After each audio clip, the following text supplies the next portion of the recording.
केंद्रीय उड्डयन राज्य मंत्री मुरलीधर मोहोल अल्प प्रवास पर जबलपुर पहुंचे। इस दौरान वे महाराष्ट्र शिक्षण मंडल के शताब्दी समारोह में शामिल हुए।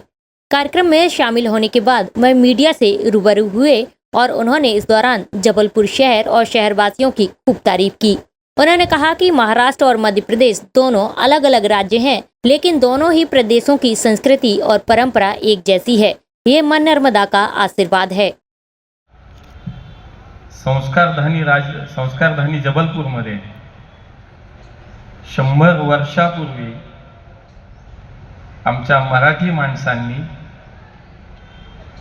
एक शिक्षण संस्था सुरू केली, एक छोटंसं रोपटं लावलं आणि आज त्याचा वटवृक्ष झाला।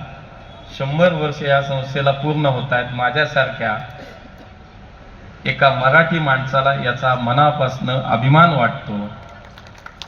आणि मी इथं आल्यानंतर सुद्धा मला आता इथं मुलं बसली होती, यहाँ पे कुछ बच्चे थे, अभी कहाँ गए मालूम नहीं।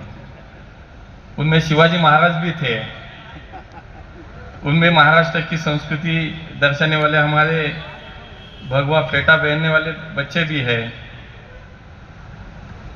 तो मुझे महाराष्ट्र में या मध्य प्रदेश में मैं हूँ, ऐसा कोई फर्क ही नहीं नजर आता। और मुझे इस शिक्षण मंडल जो हमारी संस्था है,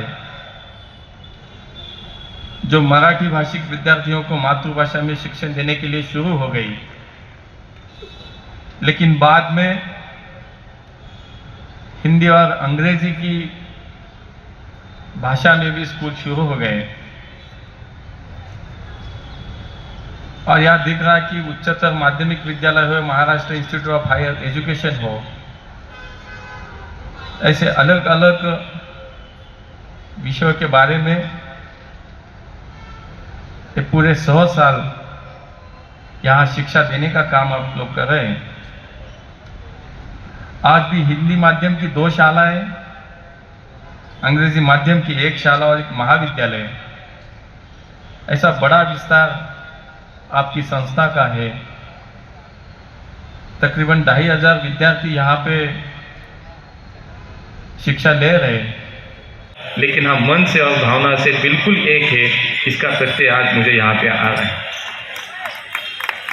दूसरी एक बात भी है कि मां नर्मदा ने तो हमारे दोनों प्रदेशों को तो सुजलाम सुफलाम बनाया, और मां नर्मदा ने दोनों राज्यों के लिए सांस्कृतिक और धार्मिक दृष्टि से उनका महत्व भी, मुझे लगता है कि बहुत महत्वपूर्ण ये बात है कि ये हमारी सांस्कृतिक और धार्मिक दृष्टि से मां नर्मदा के माध्यम से हम जुड़े हुए हैं। इस दौरान उन्होंने जबलपुर और पुणे की एयर कनेक्टिविटी की मांग और जरूरत को ध्यान में रखते हुए इस दिशा में प्रयास करने की बात कही। महाराष्ट्र शिक्षण मंडल के शताब्दी समारोह में आज मैं शामिल हो गया।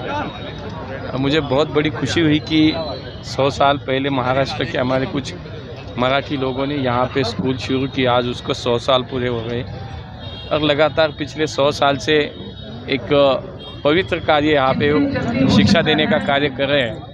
तो आज उनको शुभकामनाएं देने आया था, सभी बच्चों से मिला, बहुत कुछ मराठी लोग यहाँ पे मिले और बड़ी खुशी हुई कि मध्य प्रदेश और महाराष्ट्र दोनों तो वैसे तो एक ही है, यहाँ की संस्कृति हो, परंपरा हो, दोनों की एक जैसी है।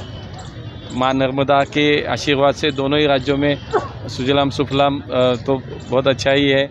तो मुझे लगता है कि बहुत खुशी थी। आज पूरा दिन मैं यहाँ पे था, बहुत लोगों से मिला और एक बहुत आनंद महसूस किया है। जबलपुर में पुणे की ये प्राइड के लिए आज मुझे बहुत लोगों ने बताया है कि पहले थी, बाद में कुछ एयरलाइंस कंपनी बंद हो गई, उसके कारण वो हमारा रूट भी कैंसिल हो गया। अभी तो क्या है कि सीधा गवर्नमेंट के हाथ में कुछ नहीं है, क्योंकि सभी प्राइवेटाइजेशन हो गया, सभी एयरलाइंस कंपनी अपने अपने, लेकिन उसके बावजूद भी यहाँ के लोगों की मांग देखकर और यहाँ की और पुणे की जो कनेक्टिविटी है वो सीधे महाराष्ट्र और मध्य प्रदेश को जोड़ती है। तो मुझे लगता है कि बाकी शहरों को तो जोड़ती है, मुंबई हो गई, लेकिन पुणे और जबलपुर में एक विशेष रूप से एक सद्भाव है, प्रेम है, मुझे मालूम है। आज यहाँ के तो मैंने महसूस भी किया है और ये ज़रूरत भी है। भावनाओं को तो भाग है ही, लेकिन ये ज़रूरत का भाग भी है।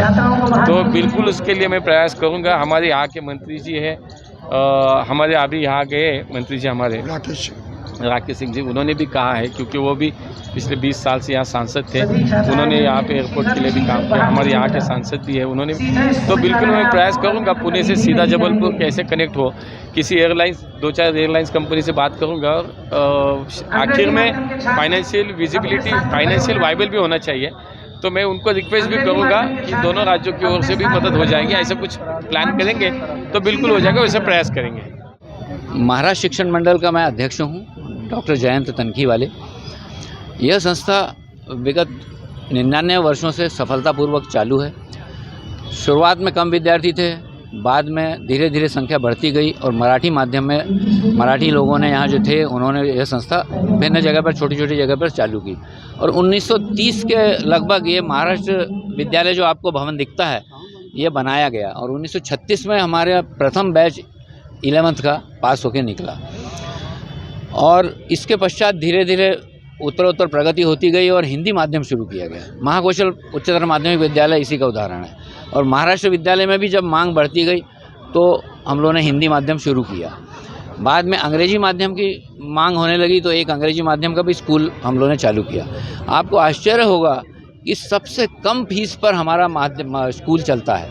हमारे हिंदी माध्यम में मात्र 4 से 5 हज़ार रुपये फ़ीस वर्ष भर की है, और इंग्लिश माध्यम की हमारी जो फ़ीस है मात्र 25,000 से 30,000 रुपये वर्ष के उसको लगते हैं। तो हमारे यहाँ मध्यम वर्ग के ज़्यादा बच्चों के छात्र पढ़ते हैं और उत्तरोत्तर प्रगति पे हैं। 100% रिजल्ट आता है इंग्लिश मीडियम का। तो और 2 वर्ष पूर्व महाकौशल का छात्र हमारा एक समीर पटेल, ये मध्य प्रदेश में 7वां मेरिट में आया था और डिवीज़न और डिस्ट्रिक्ट में फर्स्ट आया था। वो इस साल 12th में है, तो हमको उससे भी बहुत आशाएं हैं कि वो कुछ अपना अच्छा रिजल्ट दिखाएगा। और उसको हम लोगों ने 2 गोल्ड मेडल प्रदान किए। एक शिक्षण मंडल के हमारे संस्थापक सदस्यों की जो फ़ोटो है ओक और लेले के नाम से प्रदान किया। एक मैंने अपने पिताजी की स्मृति में गोल्ड मेडल प्रदान किया। एक गोल्ड मेडल मैं यहाँ चलवा रहा हूँ जो कॉलेज के बीकॉम के जो फर्स्ट आता है फाइनल में, उसके लिए हमारे जो पिताजी थे GY तनखी वाले, उनकी स्मृति में हमने यहाँ पैसा जमा करके रखा है, उसके ब्याज से हम गोल्ड मेडल बांटते हैं। आज केंद्रीय मंत्री भी शामिल हुए इस कार्यक्रम में। आज केंद्रीय मंत्री भी शामिल हुए। हमको बहुत यानी हम उनके आभारी हैं कि वो इतने दूर से पूना से आकर हम लोग इस छोटे से कार्यक्रम में उपस्थित हुए और हमारा उत्साहवर्धन किया। तो हम बहुत आशान्वित हैं कि वो यहाँ के कष्टों को देखते हुए काफ़ी कुछ हम लोग की पूर्ति महाराष्ट्र के माध्यम से करवाएंगे। SK news live Jabalpur.